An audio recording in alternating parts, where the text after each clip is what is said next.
on the mission trip to begin with. Well, go ahead. Go first. Oh. Okay, me, I didn't want to go. Okay. My Shelley come home and said they're thinking about sending, having a group go over to Haiti. So, then the next week she came home and I think she said we signed up for Haiti.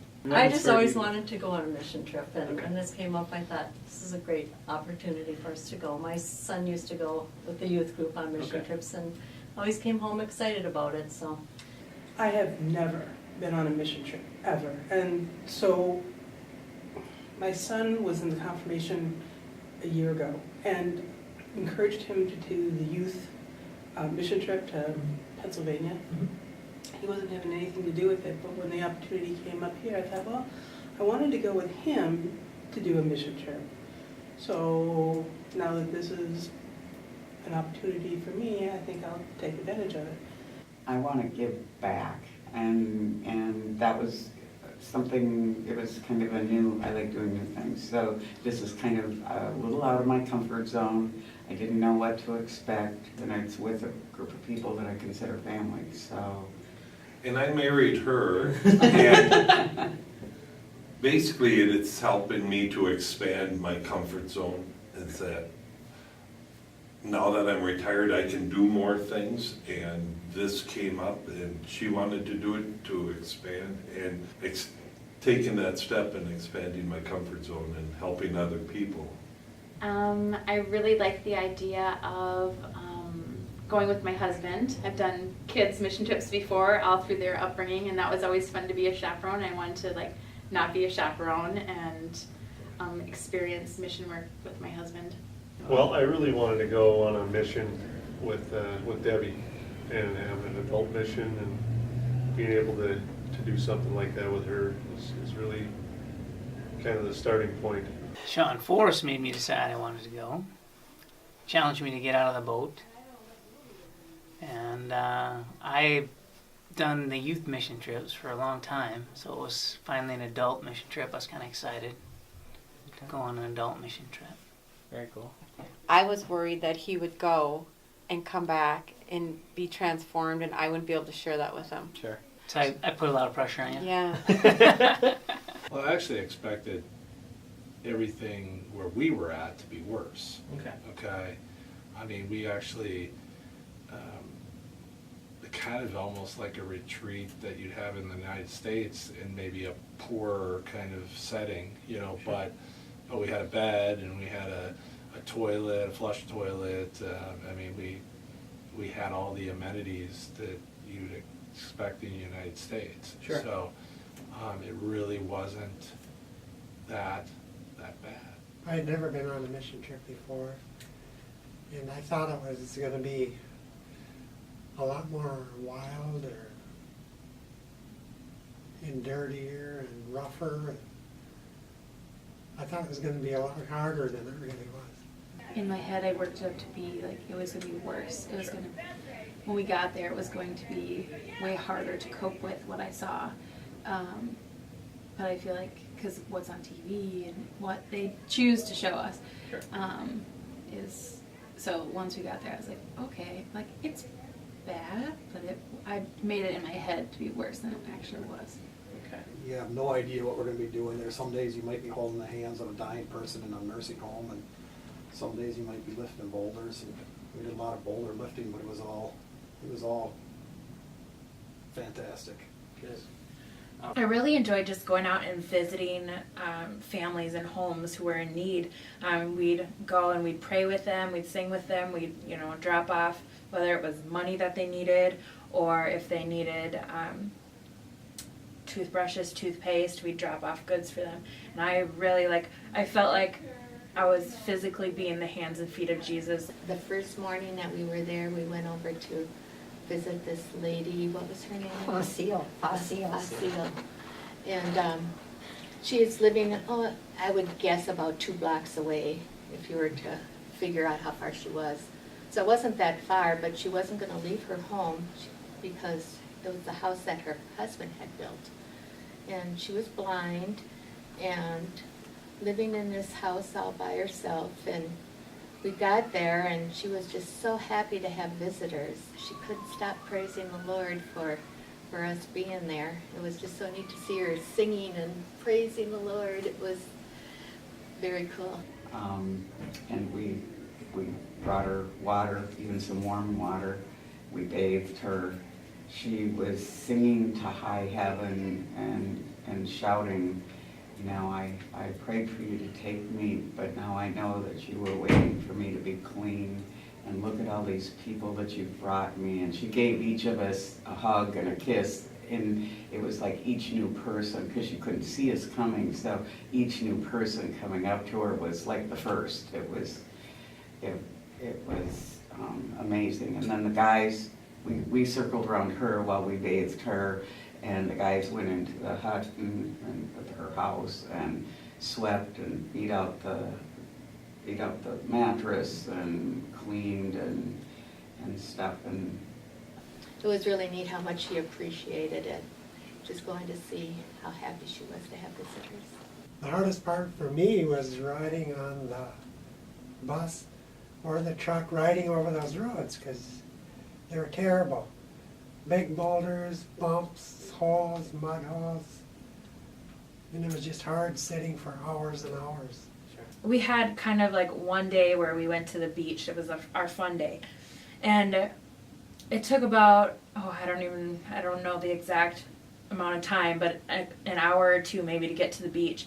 And with all the rolling hills and the steep drop-offs, and to be honest, I was getting car sick. And I don't get car sick that easily, but I was getting car sick. And so by the time we actually got to the beach, I was like, oh, thank you, Jesus. Bouncing down the road, the goat pass that they have for roads is ridiculous. Never complain about the roads here ever again. Almost universally, I mean, the hardest part was the traveling around. The only other hard part, at least for me a little bit, and I wish I had done a little more homework on it, was just not able to speak the language. Okay. There's such beautiful people to talk with a little, we could converse with them, and I wish I could have spoken their language. Okay. I think the most difficult portion was just setting up time to be away from family for a week. Sure. I was, prepared for, the worst while I was there. Not the worst, I didn't think it'd be that bad. But, I mean, I didn't expect it to be that difficult no matter what it was. You'd be able to, get through it. It's just setting up to leave the family for a week and kind of being out of contact, out of the country. To me, I think the most enjoyable part was seeing the smiles on the little kids' faces when we were there. How they ran around and jumped on your laps and hugged you and kissed you. And then the workers there, the ladies that worked there and the guys that worked there, how friendly they were. And you give them, I mean, they're always open for hugs. And The kids, I think, having them play with us and watch them, how they warmed up to us over the course of like 3 days. There was one little girl that she hadn't played with me before, but I think the second night she just crawled in my lap and fell asleep. The highlight for me was definitely the chapel. They have a beautiful little chapel. They're not overly ornate or anything, but it's probably one of the best buildings we saw in Haiti. It's just this beautiful little chapel, and every day they have morning and evening prayer service or communion service with the deacon. And it's just us and the orphans that we're living with there. So you go in and they have these crude wood benches in there. And you sit down for these communion service or the prayer service, and the kids would just sit down next to you, and a lot of them would climb right up on your lap, and they could sing like nothing I've ever heard before. They don't have songbooks, they got it all memorized, and it's the most beautiful song you've ever heard. You go on vacation and you don't really think about going to church, and you don't think about, you go on Sunday, but every day, twice a day, we were able to go into the chapel and hang out for half an hour and listen to those kids sing. It was amazing. But I would say like the hardest portion of what I saw while we were there was when we went to go take care of a man who was paralyzed and his family just left him. Well, then Katie from the orphanage came upon him, and they bring him food once a day. His son, who I can't remember if he's 6 or 8 years old, is the person taking care of him. And he, before his motorcycle accident, was not a very kind person.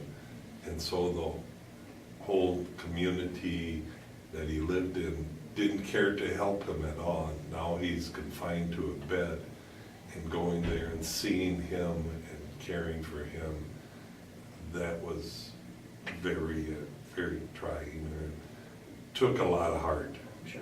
He now has a change of heart, and he, went to confession and communion, and now his goal is to get to church for Easter.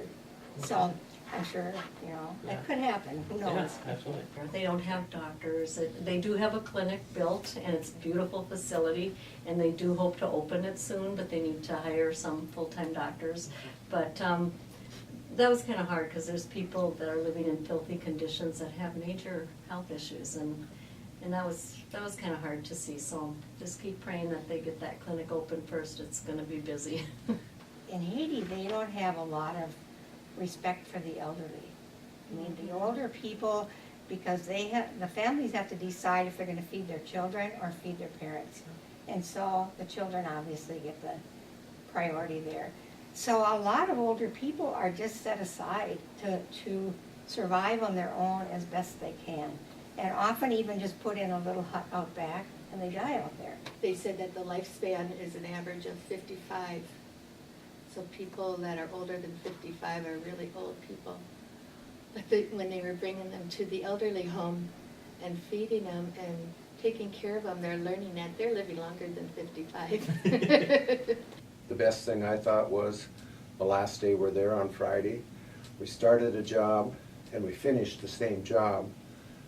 And it was to help these senior people. They couldn't get out of their places because there was a big hole in the road, a big culvert that needed replaced. And once we got that in, then they could get a truck up there, or a car up there to get them out, which was great. Then they could go to church and stuff. I would say it was the day that the blind man named Savior actually came to the elderly home to stay. We went along on a rescue, and there was an older gentleman living with a distant relative. She did not want to take care of him anymore. She was alone, but she had a godson, so she had enough to take care of for the two of them. Couldn't really take on this, and asked if the elderly home would take him in. So we all went up on this rescue. And I mean, I prayed, I was like, come on, have him come with us, come with us. And he didn't. So, being her wisdom, said that she was glad that he didn't go, because that showed us that it wasn't as easy as just going in and bringing someone out. Well, 2 days later, we were working at the elderly home, burying the culvert. Okay. So we were there putting a culvert in, and right in front of the old, I call it the old folks home, but the elderly home, and he came on a mule and was led there by his relative that he was staying with, and so that was a pretty cool moment. And I thought about it, I was like, I was happy. God did answer my prayer, but not on my time, on his time. And I thought, okay, that's how it works. For me, it's like, what do I have to offer? And that should not be a question. It's more being there for the recipients, just whatever they need, just giving of yourself to be there. When we hear Haiti, when we think, oh, they're taking care of these orphans, and God knows that they need stability, but Haiti 180 does so much more than that. It's they're like building this culture there. They not only help the kids that are in the orphanage, they help the people that are outside, and the kids that go to the schools get meals from them, and the elderly people, and anybody that needs medical assistance. So it's just like it's spreading like this, like these waves in the ocean. For me, the best part was getting to know my fellow missionaries better. Like, their personalities really came out, and everybody helped everybody, and everybody was so kind and generous, and nobody complained, and everybody seemed really joyful. Go, don't hesitate, experience it. This was a wonderful experience, and I'm glad I did it. And do another one in a heartbeat. Just do it. I mean, I'm so glad I went, and I mean, I'm definitely changed because of it, and I have no regrets. Do it while you're younger, so you do it earlier in life, so that you appreciate it. And whether it be your kids doing it early in life or yourself doing it, don't put it off. And you get that experience early on and be able to apply it the rest of your life. I would say absolutely do it. My biggest thing was getting out of my comfort zone, and I got out of my comfort zone, and it was so rewarding. I think me going, just having that experience, I mean, I wouldn't necessarily, I want to go again, but I really want everyone in the parish to just go and see what it's like and have that one-on-one with the Lord.